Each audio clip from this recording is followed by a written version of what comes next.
Summer వచ్చింది కదండి, ఇప్పుడు చింత చిగురు దొరుకుతుంది. మనము చింత చిగురు పప్పు చేసుకుందాము. ఎలా తయారు చేసుకోవాలో ఇప్పుడు చూద్దాం. కుక్కర్ తీసుకొని ఇప్పుడు చింత చిగురుతో పప్పు చేసుకుందాం. కందిపప్పు ఒక కప్పు తీసేసుకొని బాగా శుభ్రం చేసి పెట్టుకుందాము. ఇలా శుభ్రం చేసుకున్న కందిపప్పులోకి 2 కప్పులు చింత చిగురు వేసేసుకుందాం.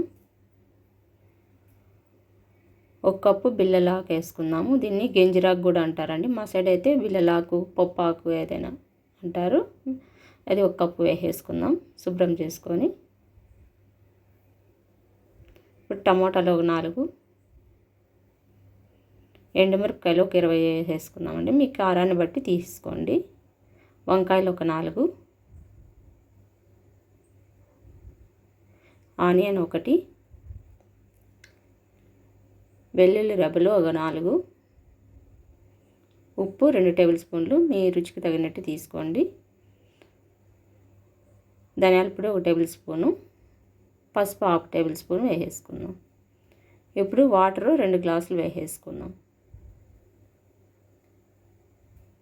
ఇప్పుడు మూత పెట్టేసుకొని ప్రెషర్ పెట్టుకొని 3 విజిల్లు వచ్చేంత వరకు స్టవ్ పైన ఉడకబెట్టుకుందాం.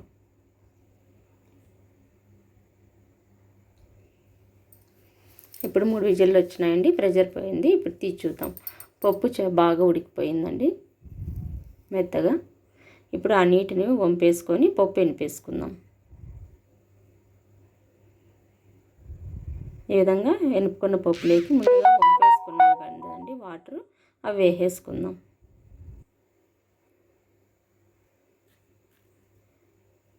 ఇప్పుడు తిరవాత పెట్టేసుకుందాం పప్పులోకి. స్టవ్ పైన ప్యాన్ పెట్టుకొని కొద్దిగా ఆయిల్ వేసుకుందాం.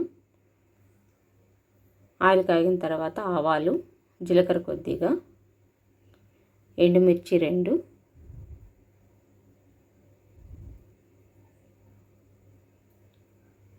కరివేపాకు కొద్దిగా, వెల్లుల్లి రెబ్బలు దంచుకొని వేసుకోండి కచాపచాగా, కరివేపాకు, సన్నగా తరిగి పెట్టుకున్న ఆనియన్ వేసేసుకొని బాగా వేయించుకుందాం. అంతండి, తిరగవాత అయిపోయింది. ఇప్పుడు స్టవ్ ఆఫ్ చేసుకొని పప్పులోకి వేసేసుకుందాం తిరగవాతని.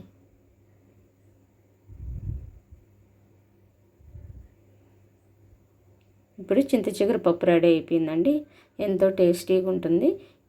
చింత చిగురులో సి విటమిన్ ఉంటుందండి, చాలా మంచిది ఆరోగ్యానికి.